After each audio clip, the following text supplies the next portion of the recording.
Olá a todos, eu me chamo Eduarda Gabriele e sou aluna do curso de Licenciatura em Física do Instituto Federal do Amapá. Hoje vamos falar um pouco sobre ilusões de óptica. Antes da gente começar a falar sobre esse assunto, vamos relembrar um pouco o que é a óptica. A óptica é a área da física clássica que investiga a propagação da luz, o tipo de meios com que ela se propaga, os tipos de fonte que ela emite a luz e fenômenos ópticos, como reflexão, refração, absorção, dispersão, interferência, difração e muitos outros. Podemos relembrar de alguns aqui para podermos entender um pouco mais sobre o assunto. Reflexão consiste na mudança de direção de propagação de energia, desde que o ângulo inicial seja diferente de zero. Consiste no retorno de energia incidente em direção à região onde ela era nativa, após entrar em contato com uma superfície refletora. A refração da luz é um fenômeno que consiste na mudança da velocidade da propagação de onda eletromagnética quando ela se atravessa um meio óptico diferente. A absorção de luz é um processo pelo qual a luz incide sobre um corpo e é convertida em energia. Ela pode ocorrer por qualquer corpo ou substância. No entanto, a forma como a luz é absorvida depende da sua frequência, bem como da natureza dos átomos do corpo iluminado. A dispersão é um fenômeno óptico em que a luz é separada de suas diferentes cores quando refratada através de algum meio transparente. Um exemplo disso é o arco-íris, o prisma e a lente fotográfica. A interferência é quando dois pequenos objetos, como duas pedras, por exemplo, batem sobre uma superfície líquida, como um rio, e ondas circulares se propagam sobre essa superfície. A difração é a capacidade das ondas de desviar ou contornar obstáculos que encontram durante a sua propagação, bem como espelhamentos ou alongamento das ondas, após atravessar uma fenda ou algum orifício. Esses são alguns fenômenos físicos que estão por trás das ilusões de óptica. Mas então, o que é ilusão de óptica?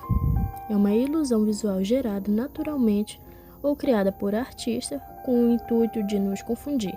Com isso, interpretamos as imagens por outra perspectiva ou exageramos as imagens que não foram criadas. Em resumo, a ilusão de óptica ou óptica ocorre em razão ao limite funcional do sistema sensorial do cérebro. Os tipos de ilusões de óptica são literal, cognitivo e fisiológico. A ilusão de óptica literal ocorre quando dois objetos de uma imagem se juntam formando um terceiro objeto. A ilusão de óptica cognitiva ocorre pela distorção de um conhecimento ou percepção concebida pelo observador.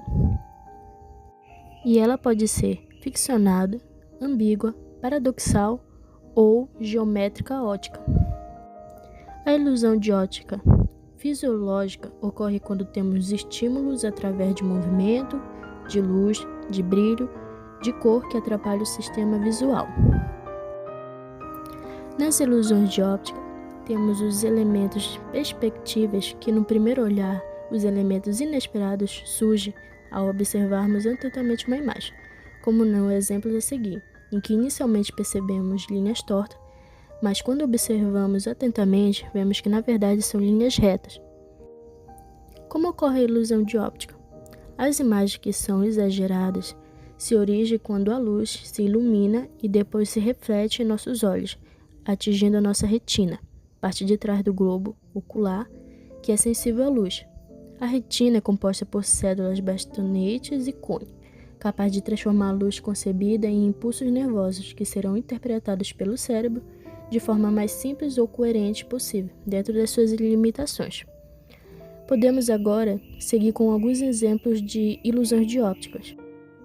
Se você pesquisar na internet, verá muitos exemplos, alguns bem semelhantes. Então eu separei alguns exemplos para a gente e vamos falar um pouco sobre a física por trás de cada exemplo. Nosso primeiro exemplo é duas áreas de cor semelhantes, que parecem diferentes quando colocadas uma do lado da outra, com uma transição gradual de cor entre elas. A inibição lateral refere-se como os neurônios da nossa retina dos olhos respondem à luz. Quando o neurônio é estimulado, ele inibe a atividade dos seus vizinhos, criando um contraste maior na borda entre as áreas claras e as escuras, Isso faz com que áreas de cor semelhantes pareçam diferentes devido ao contraste das suas bordas. No nosso segundo exemplo, vimos linhas convergentes que fazem com que dois objetos de mesmo tamanho pareçam diferentes. Os objetos mais distantes da linha convergente parecem maior. A física por trás está na ilusão baseada na perspectiva linear, onde linhas paralelas parecem convergentes e criam uma perspectiva de profundidade. O cérebro interpreta os objetos mais distantes como sendo maiores, mesmo que tenham o mesmo tamanho físico.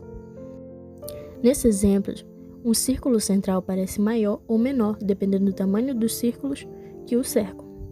A percepção do tamanho é relativa ao contexto visual.